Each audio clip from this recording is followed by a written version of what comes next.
Festival des Cannes. Coucou. Prise 2. Bonjour. Où va-t-on? J'ai imaginé un spectacle pour les maisons de retraite intitulé Le Festival des Cannes. Pour me mettre en situation, je me suis rendu sur la Croisette aux fins de dresser un constat dont l'une de mes composantes viriles avait la fâcheuse tendance à se dresser toute seule. En effet, les conclusions que j'ai tirées, à défaut d'autre chose, sont édifiantes. Le physique de certaines partenaires pousse de nombreux acteurs et producteurs à confondre le 7e art avec le 7e ciel. Questionné sur le sujet, Luc Besson, qui est loin d'être un grand bleu en la matière, ne s'en plaint pas du tout. Très concerné, Michael Douglas s'est esquivé, préférant recouvrir de pullovers les épaules de sa femme bipolaire, tout en se délectant d'ailleurs d'un esquimau. On apprend encore que des producteurs recrutent des SDF affamés pour renforcer leur générique de fin. On notera au passage que ces derniers dévorent des yeux l'actrice Béatrice, car ils n'ont que dalle à bouffer.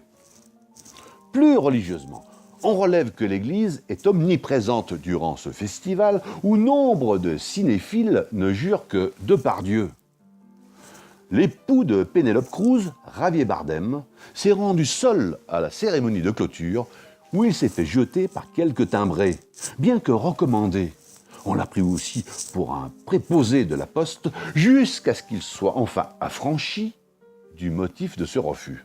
C'est normal qu'on te prenne pour le facteur, tu es Santa Cruz.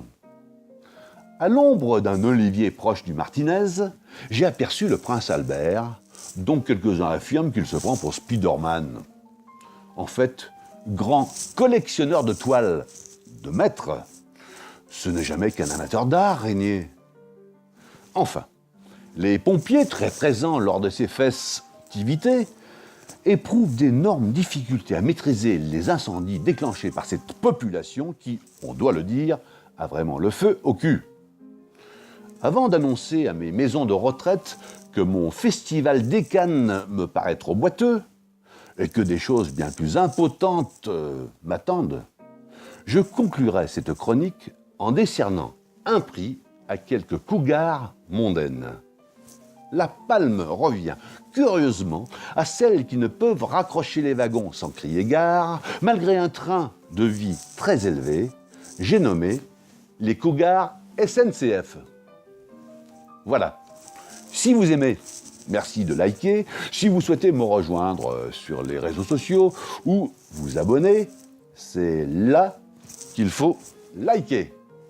Je vous embarrasse très fort et je vous dis à la semaine prochaine avec Monsieur Pan.